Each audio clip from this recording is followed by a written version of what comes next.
A big hello and a warm welcome to all of you amazing and beautiful people out there. Welcome to my channel, the Twinflame Union. In this channeling session, I would be talking about the emotion of divine masculine as well as divine feminine. These are the mirrored emotions where they are feeling guilty for not being able to forgive. Now, this is an important feeling because first of all, you can't feel guilty for not forgiving someone until and unless you've not found out what they have done to you. Because in the ascension journey for a long time, the feminines and masculines are living in a limbo. They don't know. They have just been fed with certain codes and messages. And according to that, based on all those things, they are programmed and they continue to live their lives. For most of their lives, they are like slaves. They are another version of slaves where they are not able to break free. Whatever they are doing for others, for the ones they love, or whatever responsibilities they have, they are doing so and they do it since they are little children. Now in this category, I am also putting divine masculine because in many of the cases, the divine masculines do not really know the difference between unconditional love or conditional love. They feel that whatever they are doing, the decisions that they are not making, but they are making those decisions because they've been asked to make those decisions because some other people feel that those decisions are going to be the right kind of decisions for them. If those decisions come from the space of unconditional love, then definitely those decisions are correct or right decisions. But they are coming because they are an extension of the ego. So because of which the divine masculines suffer. And they suffer a lot. It's not like they suffer a little bit here and there, that's fine. No. For the divine feminines, they obviously have to take care of the adults around. And this taking care is not done in a very pleasant manner or, where they happily take up the responsibilities or they are all equals in the house or they are treated like very smart and practical and mature and they are supported and uplifted. No.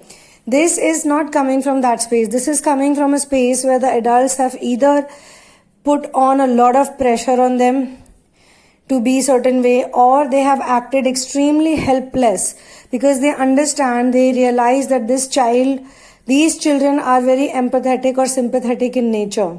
It's instead of shouting and screaming at them, instead of beating them up, it would be much better to shed some crocodile tears in front of them. And if you do that, these children will gladly do whatever, gladly as in they would feel that it's their responsibility to do so. They will do it even if they are 10 years old, 12 years old, 6 years old, 7 years old, whatever, age doesn't matter. They will continue to do this. But once the seed of ascension starts doing its magic, then obviously the divine feminine and masculines both change because they start looking for unconditional love. They feel that they cannot find it anywhere else. They don't see it around them. Unfortunately or fortunately, whatever you want to call it, they with time start realizing that something is amiss. In their surroundings, something is amiss. Whether it's a runner or whether it's a chaser.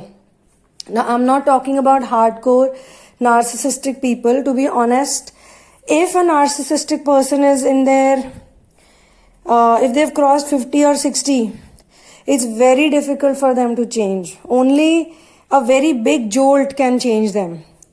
The success of their abuser, like a huge, massive success of the person, the child they abused for the whole life, that can still trigger a big change because that will make them feel out of control and they also know that the child knows everything about them.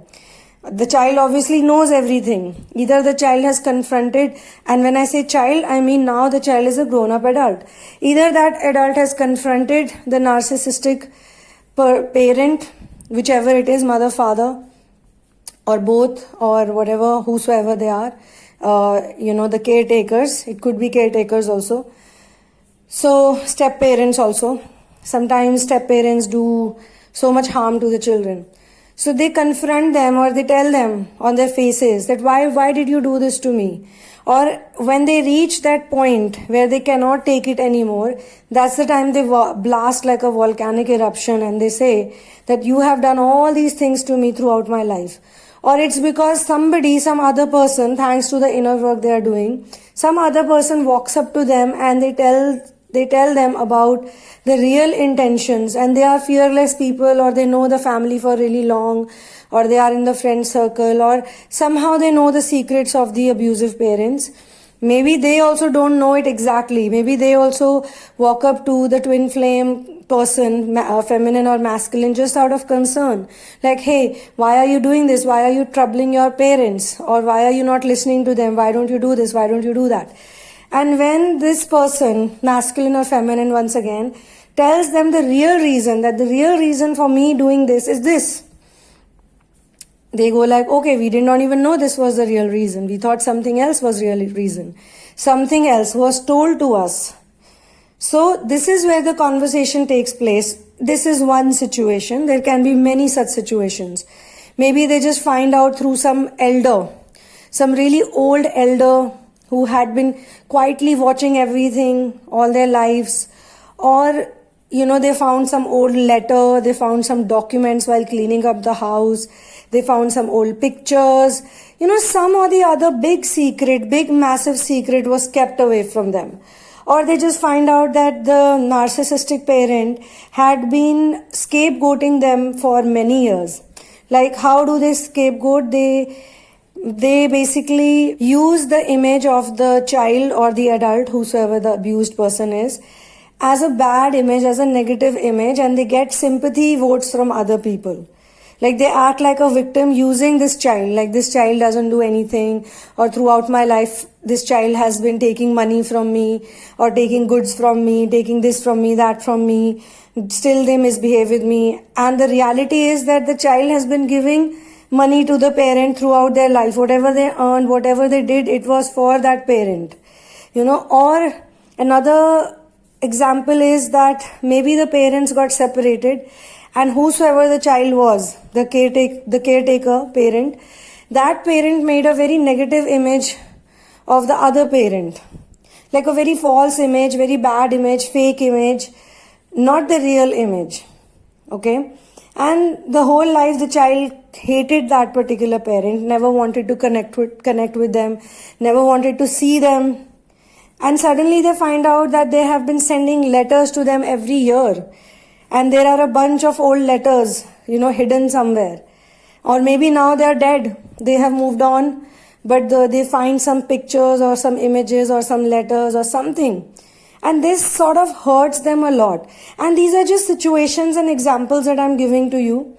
But when they confront their narcissistic abuser, they really don't have any specific reason, because they're so selfish. They can't really say on the face, I did this because I wanted you to earn money for me and take care of me for the rest 25 years. They won't say that, right? Because narcissistic people never take responsibility, so they cannot inspire anyone.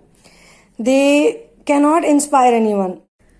For private sessions like personal readings, guidance on dream interpretation, counseling and therapies, please go through the description box first, and once you are sure, then write to me at thesunamoon@gmail.com.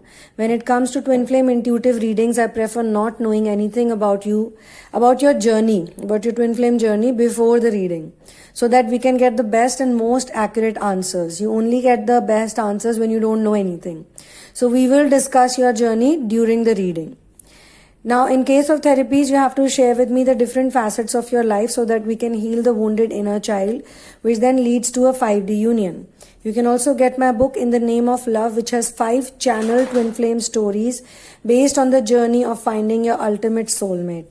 Connect with me on Instagram for fun updates, and you can also subscribe to the Sunamoon vlogs to get interesting content that supports Ascension lifestyle. Ascension is a lifestyle. Now, if you look at the life of Sita, goddess Sita, the twin flame guru Sita, she was a queen, okay? She was Ram's wife, she was a queen. And even before she got married to Ram, she was a princess. Her father was Janak, he was a king. So she came from a very opulent family. Even if she got separated from her husband, she could have easily gone to her father's kingdom. She could have lived over there, given birth to her children over there, and they would have had a fancy life. But she did not do that. She was the exact, like, proper divine feminine. How a real divine feminine should be. Her character is so amazing. Instead of doing all of that, she chooses to go by an anonymous name, some other name. She lives at the ashram of Valmiki. Valmiki is the same saint, same person, same rishi who has written Ramayana. So she goes and she lives with him under his care, under her master. He becomes her master, guru. And she gives birth to the boys, two of the boys in the ashram in the forest, which is located in the forest. She lives in nature. She realizes in her mind, when she's, contemplating everything, or she realizes all the situation that she's in, she feels that my mission now is to give the best education to my boys. And the best education cannot be given in the palace. It cannot be given when everything is there. It has to be given, or it can be received in the middle of nature. In the middle of the forest, perfect place is the ashram. So, in comparison to a narcissistic, abusive parent, Sita as a goddess, she is just a miraculous woman. No selfishness. She teaches, she inspires both her boys to live in sync with nature. She inspires them to not be materialistic. She inspires them to be independent. Like, if the mother can be independent, the mother, no matter what happened with the mother, she got separated from the father, she got separated from the whole world, or whatever happened, but she never showed this to her boys. She never acted like a helpless mother, a helpless woman. She was, on the contrary, very strong, very resilient, very courageous. She would do all her jobs by herself, be it getting wood from the forest. They needed wood because they used to use it for cooking. Whether it is getting vegetables, growing their own food, whether it is making their own houses, the mud houses that they used to live in, whether it is education.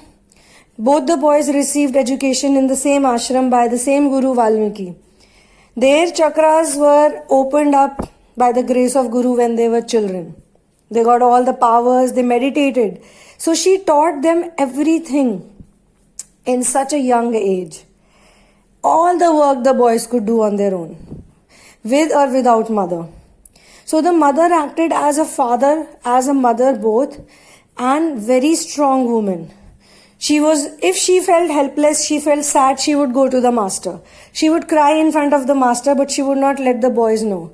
But if she would get angry, because she is also a strict mother, she would not allow any nonsense business to happen under her caretaking.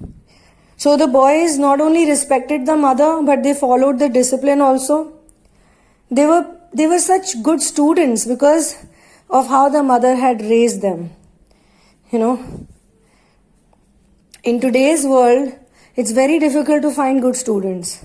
There are many teachers, but there are not many students.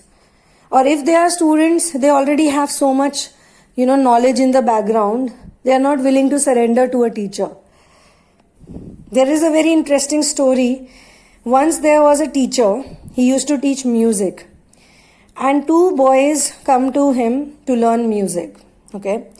Now, one of the boy, so the teacher generally asks these questions like, do you know any singing? Do you have any experience? Have you learned from anyone? How much do you practice? Like these questions. So one of the boy answers this question like, yes, I'm a very good singer. I practice so much. I learned this from this, this from this, this from this.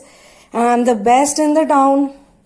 I'm the best. And these are two boys who have come to him to join under him the apprenticeship they want from him. So it's not like the teacher went roaming and searching in towns and cities. Hey, I'm looking for a student. Please come to me. These students went to the teacher on their own because they want to learn. But the one boy says that I'm a very good singer and these are all the types of singing I can do. Okay, fine. So the teacher says, okay, you have a seat. Then he says, ask the second boy the same question. Do you know any singing? What can you sing? Do you know any instruments? Have you played anything before? Do you have any other teacher? The boy says, I'm not at all a good singer, but I really want to be a good singer. And I can play the flute little bit. I play the flute on and off sometimes when I feel like, when I get time. And I'm here. I want to learn from you because I've heard that you can, teach people so and so things. And also I have heard that you are doing this type of work. So I have come to you and I want to learn from you. I liked your work. This is a brief background that he gives about the teacher.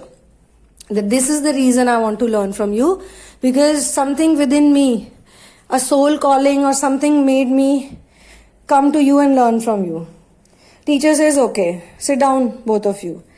To this boy who knows everything, the teacher says, I will charge these many rupees, these many dollars from you, which was literally 2 times, double or 4 times, you can say.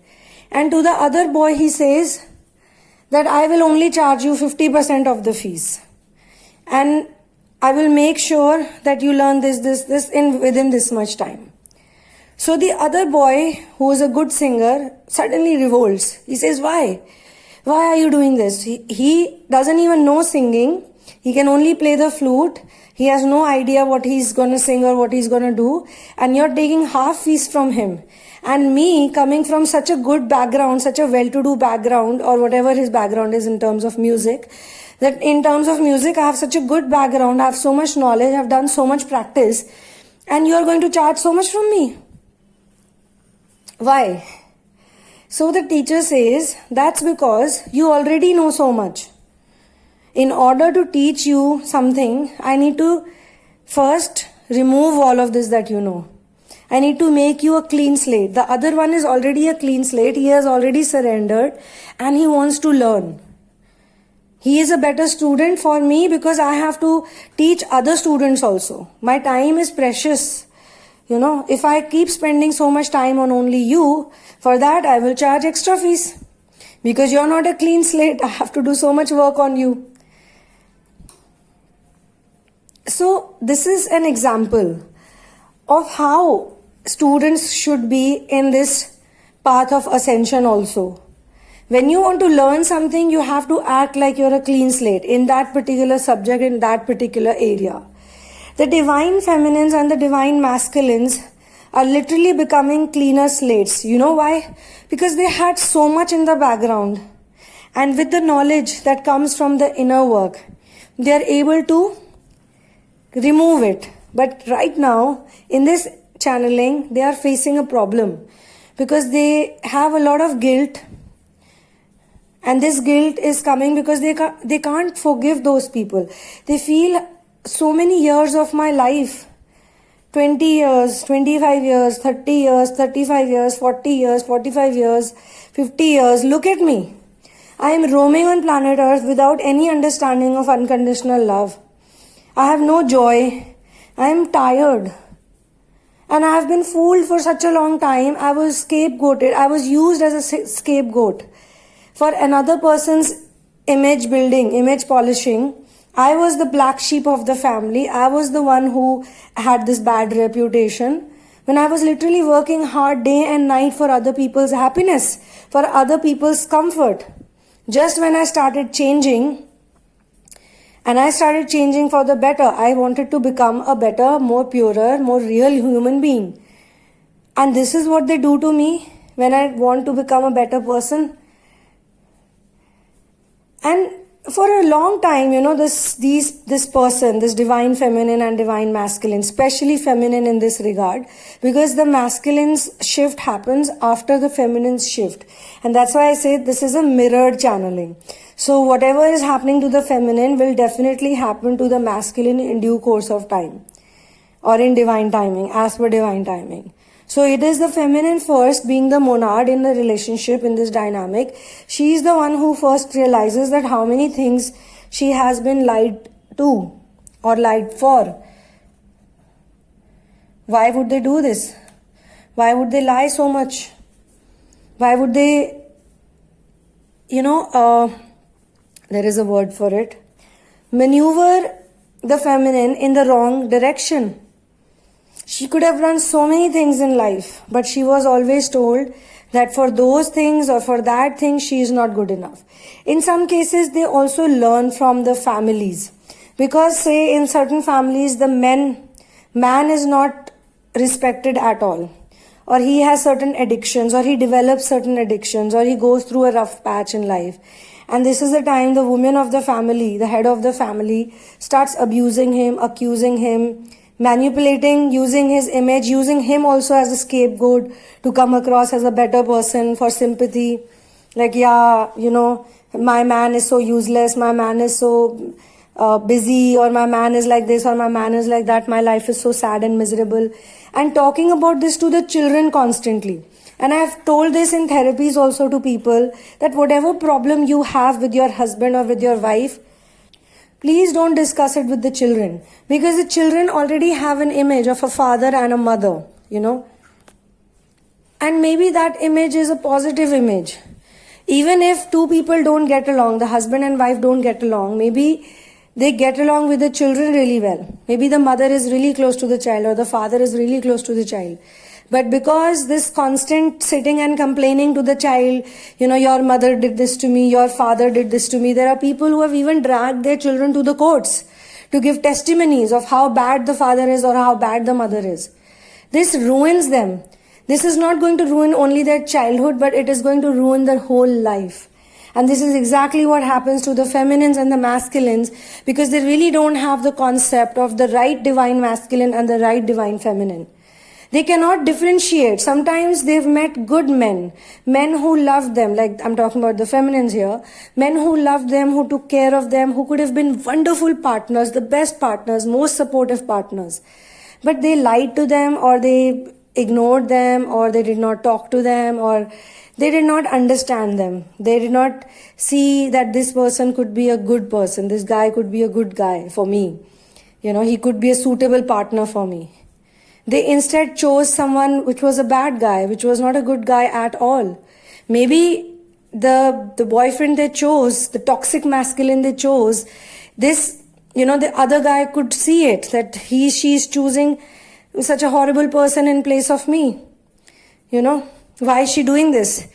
Am I not good enough for her? There's everything. This is a good-looking guy, a well-spoken guy, a well-mannered guy, always present for her, always there for her, caring for her, protective, whatever. But she cannot see it because in her childhood, the image of the masculine was so tainted, so disfigured, she could not understand what is a toxic masculine and what is a divine masculine. Who is a divine masculine? The qualities of divine masculine. Same thing happens with the divine masculine. His imagination, his image, his understanding of the feminine is so tainted, so distorted, because he's been raised by some narcissistic enabler who has in turn made him also a narcissistic person. Narcissistic people have no scope for improvement and no place for understanding anything. And that's why if this disease is tackled in early life, it's much better. I don't agree with this age confusion. But in the three-dimensional world is very important, because the three-dimensional world totally functions on the concept of time and age which they have built up or which they have created. And most narcissistic people and most people who are in the 3D world, they are more connected to these fake ideas, false ideas of time. But people who live in 5D world, they are not connected with these false ideas at all. They can start a business at any age. They can run it successfully. They can get married again. They can find love again. They have no inhibitions. They have no limitations. But this time when they do it, they are going to use their brain, their heart and soul, their mind, everything. They're not just going to jump into it like they've always jumped into so many toxic relationships. And they have avoided healed people, but they have chosen toxic people. So this time they will be very smart. They'll give themselves a break. They'll give themselves time, enough time to heal, to nourish themselves, to nurture themselves. However, the conclusion of this channeling is that with time, very soon, both the masculine and feminine will realize that there is no point not forgiving and letting go these people, because these people are supposed to go. Another fear in them, is the withdrawal symptom. everyone has withdrawal symptoms. Even when you quit some drugs, or you are addicted to eating certain foods, having certain type of tea, and someday the doctor tells you it's not good for you, it can kill you, you like, okay, fine, I have to let it go now. So even though you know it's not good for you, there is a phase when you feel bad about it. It can happen any time that you can grow out of it. It can happen literally in seconds also, and it might take few days or few weeks also. But in this case, it should happen sooner. It should happen soon, where both of them will realize that letting go all these abusers, all these people, is the best thing to do. And I should not feel guilty. They should feel guilty. They are the ones who did wrong to me. Why should I feel guilty? They're the ones who were controlling my life for such a long time, lying to me, pathological liars, fooling me. On the contrary, instead of saying sorry, they are the ones who were bossing around on me. If I demanded an apology, they would say, why are you even asking for an apology? So how did they even garner this type of confidence? Like, there is a certain type of confidence one needs in order to fulfill such missions, and this is not a human mission. This is a very inhuman mission. Destroying somebody's life only for your own selfish gains and selfish purposes for such a long time is not a human thing to do. So when these people find out the truth, the real truth, which they always find out when they do inner work opens up all the chakras eventually. That's the idea. Inner work helps you to find out who you are, connect you with the source of truth, and then these things are easily revealed. So on this note, I would be closing this channeling session. Thank you so much for being here with me. One love and peace out.